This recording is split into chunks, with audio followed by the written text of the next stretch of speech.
Bonjour à tous et bienvenue à cette section du Forum InFine qui est consacrée à la conférence internationale du Conseil scientifique de l'éducation nationale. Je m'appelle Stanislas Dehaene, je suis le président du Conseil scientifique de l'éducation nationale et je vais donc animer cette journée qui a été organisée par Aurélie Jean, responsable du groupe de travail sur l'intelligence artificielle et le numérique au sein de notre conseil scientifique.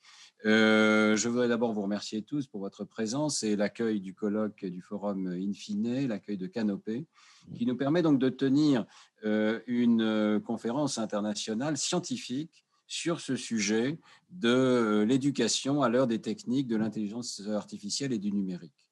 En effet, c'est important d'utiliser le regard de la science pour vérifier ce qui marche, ce qui ne marche pas, et pour aussi innover, mais innover de façon raisonnable dans l'intérêt des élèves. Alors, je vais partager mon écran pour vous partager avec vous quelques diapositives qui serviront d'introduction avant ensuite de passer la parole aux principaux orateurs. Donc, cette petite introduction, je voudrais l'appeler le potentiel et les écueils de l'éducation avec le numérique. Et ici, comment notre école a changé avec des enfants qui maintenant disposent de moyens complètement nouveaux. Est-ce que c'est pour le bien des enfants ou pas? En tant que président du Conseil scientifique, je voudrais rappeler que le Conseil scientifique est à disposition de l'Éducation nationale pour tout ce qui concerne l'apport des sciences et l'éclairage de la recherche et l'éclairage de la comparaison internationale sur toutes les questions de pédagogie et d'évolution de notre système scolaire. Nous publions régulièrement des rapports. Ceci, c'est l'un des derniers que je voudrais souligner parce qu'il insiste sur le fait qu'il est important d'avoir une recherche translationnelle dans le domaine de l'éducation, c'est-à-dire une recherche qui soit au passage entre le laboratoire et la salle de classe, dans les deux sens, et qui soit capable d'évaluer, de conseiller, de voir dans quelle mesure les choses marchent. J'en profite pour mentionner que tous les documents du Conseil scientifique sont disponibles sur le site web qui est mis à notre disposition par Canopé. Et également, ces documents qui sont disponibles gratuitement en PDF sont aussi disponibles sous forme de petits livres publiés conjointement par Canopé et Odile Jacob. Alors, dans le domaine qui nous intéresse aujourd'hui, je voudrais simplement remontrer une diapositive que j'avais montrée lors du colloque sur les enseignants au XXIe siècle. L'idée qu'il est absolument essentiel que l'éducation nationale française parvienne à mieux entourer ses enseignants. D'abord d'une formation initiale et permanente. C'est un domaine dans lequel la France a peu de ressources encore actuellement, peu de temps surtout consacré aux formations. Il est essentiel d'avoir une meilleure formation avec des principes pédagogiques, des connaissances disciplinaires, des manuels et des guides pédagogiques aussi qui continuent d'aider les enseignants lors de son activité de classe, des évaluations régulières qui permettent d'indiquer les progrès des élèves et les besoins qu'ils peuvent avoir, et puis éventuellement des logiciels pédagogiques interactifs, pourquoi pas en fond de classe, qui permettent de compléter ce qui est donné par l'enseignant. Alors dans tous ces domaines, évidemment, on voit bien que le numérique peut avoir un intérêt, il peut aider. C'est ce que je voudrais examiner avec vous aujourd'hui, mais tout en rappelant d'abord que l'innovation n'est pas synonyme nécessairement de progrès. Je pense qu'on entend trop souvent un discours selon lequel l'innovation serait nécessairement bénéfique aux élèves. Et je voudrais rappeler qu'il existe un rapport de l'OCDE, Connecté pour apprendre, avec point d'interrogation, qui souligne qu'on rencontre parfois d'importantes difficultés. Selon l'OCDE, l'usage des outils numériques est parfois corrélé à une baisse des performances. On a un exemple, c'est l'Uruguay qui s'est équipé de ces tablettes One Laptop per Child et qui, bien sûr, a connu une transformation sociétale profonde qui n'est pas facile à mesurer. Mais dans le même temps, ce n'est pas le cas que les résultats mesurés par l'OCDE, mesurés par exemple par PISA, aient évolué de façon favorable. Et l'OCDE écrit dans ce rapport, les ressources investies dans l'éthique dans le domaine de l'éducation ne sont pas liées à une amélioration des résultats des élèves en compréhension de l'écrit, en mathématiques et en sciences. Et même dans les pays où il est moins courant pour les élèves d'utiliser Internet à l'école, dans le cadre du travail scolaire, la performance des élèves en compréhension de l'écrit a connu une amélioration plus rapide que dans les pays où cette pratique est plus répandue en moyenne. Autrement dit, un message de grande prudence, parce que les technologies peuvent aussi distraire les enfants. Alors, je voudrais rappeler aussi que d'un point de vue de recherche fondamentale, c'est très clair maintenant que le cerveau humain, pour apprendre, attend des interactions humaines. Nous avons énormément de données là-dessus, y compris dès le plus jeune âge, de la toute petite enfance. L'apprentissage dépend d'une interaction très étroite entre l'enseignant et l'enseigné. C'est ce qu'on appelle l'attention partagée, la capacité de voir à quoi la personne qui enseigne fait attention, ce qu'elle privilégie. Et il y a des expériences, y compris très jeunes, qui suggèrent que simplement exposer des enfants à une vidéo, par exemple, qui leur enseignerait le chinois, eh bien, ça ne marche pas. Il faut qu'il y ait une contingence entre ce que reçoit l'élève et ce qui lui est proposé. Il faut qu'il y ait la manière dont il agit. C'est la contingence entre l'enseignant et l'enseigné qui est importante. Alors, il faudra voir au cas par cas. Nous aurons une discussion très intéressante ce matin autour des agents conversationnels. On peut bien sûr, par l'informatique, avoir des interactions humaines. Nous l'avons tous connu dans cet épisode épidémique, mais suffiront-ils à l'apprentissage? Je voudrais rappeler que l'apprentissage chez l'homme fonctionne autour de grands principes.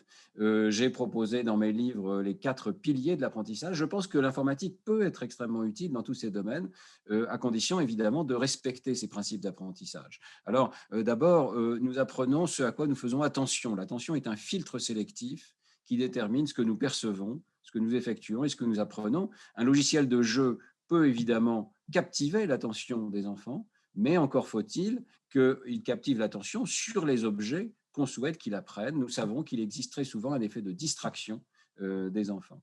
Deuxièmement, l'engagement actif. Il faut que l'étudiant soit engagé dans la génération active d'hypothèses, qu'il ait une curiosité, qu'il ait une motivation à apprendre et qu'il mobilise ses ressources pour cela. Alors bien sûr, le logiciel peut être excellent dans ce domaine. Un logiciel interactif peut piquer la curiosité, au moins transitoirement, et surtout obliger tous les enfants à participer, ce qui n'est pas toujours facile à obtenir en classe. Troisième point, le retour sur erreur. Il est nécessaire que l'enfant reçoive rapidement des signaux qui lui disent oui, il s'est trompé, qu'il soit très explicite, qu'il ne soit pas punitif. Et on sait qu'il existe l'importance de se tester pour se corriger. Se tester, c'est une manière d'apprendre, alterner les épisodes d'enseignement et de test. Alors là encore, le logiciel peut être excellent. Les logiciels typiquement fournissent un feedback immédiat et détaillé à chaque essai, logiciel pédagogique, qui peut être extrêmement utile pour l'apprentissage. Et puis, dernier point, la consolidation qui est essentielle. Il faut automatiser, transférer du conscient vers le non-conscient, des apprentissages comme celui de la lecture. Le sommeil joue un rôle important là-dedans. Eh bien, un logiciel peut évidemment répéter inlassablement les exercices appropriés, générer de nouveaux exercices, s'adapter au niveau de l'enfant. Encore faut-il programmer tous ces éléments. Et puis, tout ceci n'est toujours pas suffisant. Il faut aussi qu'il y ait un contenu pédagogique qui soit approprié. Autrement dit, je récuse, et je crois que l'ensemble de la littérature récuse l'idée qu'il y a un effet général des écrans ou du numérique. Il y a des effets positifs de certains logiciels qui sont fondés sur une progression pédagogique explicite, qui sont en accord, comme je viens de le dire, avec les connaissances en sciences cognitives, et qui ont fait leurs preuves dans des tests randomisés contrôlés. Et là, encore, on insiste beaucoup au conseil scientifique sur le fait qu'il ne suffit pas d'avoir produit un logiciel ou un objet pédagogique. Il faut vérifier attentivement si on obtient l'effet escompté. Avec les meilleurs principes du monde, on peut encore se tromper. Alors nous verrons aujourd'hui, dans la conférence d'aujourd'hui, plusieurs exposés d'Arnon Nechkovitch sur les maths, de Joe Ziegler sur la lecture, de Stefania Druga sur les jouets intelligents, qui proposent des solutions logicielles pour faciliter l'apprentissage. Mais on verra qu'il y a un contenu pédagogique qui est extrêmement important. Un autre point que j'avais mentionné au départ, c'est l'évaluation des élèves. L'apport du numérique peut être très intéressant dans ce domaine et nous insistons régulièrement au conseil scientifique sur l'importance de bien évaluer pour mieux aider. C'est le dispositif qu'on appelle Evaled, et je vous renvoie à ce document qui explique comment, en France, on a procédé à un réexamen des évaluations nationales, notamment en CP, en CE1, maintenant en sixième, bientôt en seconde, de manière à mieux accompagner les enseignants, mieux voir un tableau de leur classe et quels sont les besoins des enfants. Et je voudrais juste mentionner que nous venons de publier une nouvelle note là-dessus, sur l'évaluation de la lecture en sixième, que je vous recommande, qui indique qu'un logiciel extrêmement simple permet d'évaluer très finement quelles sont les difficultés de lecture des enfants en sixième. Il s'agit d'un jeu qui consiste à voir des mots ou des pseudo-mots, comme le mot lila ici, et à décider si c'est un vrai mot, qui du coup va dans le dictionnaire, ou si c'est un faux mot, qui du coup va dans la cheminée. Et nous montrons dans ce document, je ne vais pas rentrer du tout dans le détail, mais nous montrons que nous pouvons mesurer très finement la vitesse, l'automaticité, la précision, le vocabulaire de l'enfant en quelques minutes par un test de ce type. Alors, les évaluations sont évidemment un domaine dans lequel l'informatique peut être extrêmement utile parce qu'elle est objective, parce qu'elle est, comme ici, en connexion avec les sciences cognitives qui nous disent comment mesurer les performances, et elle peut donner immédiatement un feedback à l'enfant. Voici le feedback que les enfants reçoivent dans ce logiciel.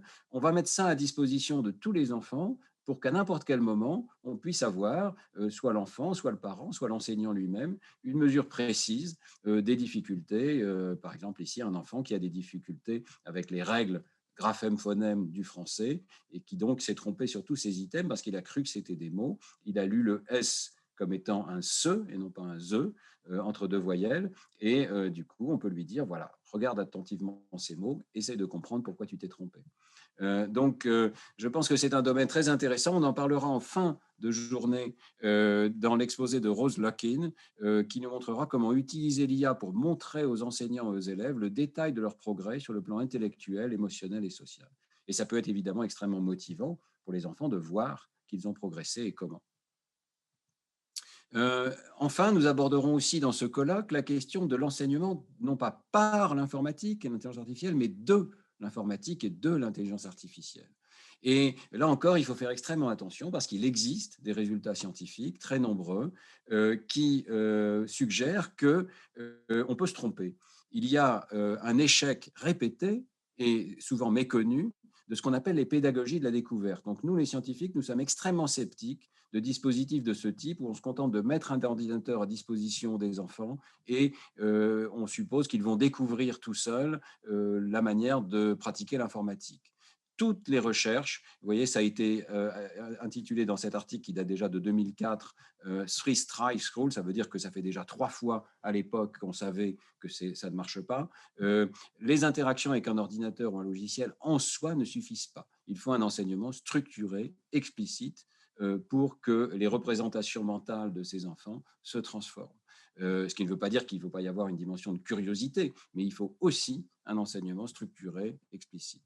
Alors, nous aurons plusieurs exposés dans ce domaine aujourd'hui, de Gérard Berry, d'Emmanuel Schanzer, d'Amélia Mattard, qui nous parleront de la manière d'introduire les élèves à l'informatique, à l'intelligence artificielle, apprendre à coder et quelles sont les meilleures connaissances dans ce domaine.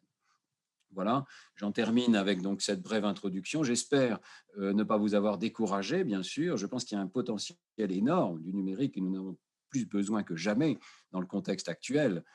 Mais il y a aussi des écueils qui sont connus, qui sont bien répertoriés, qui doivent pouvoir être surmontés. Encore faut-il en être pleinement conscient.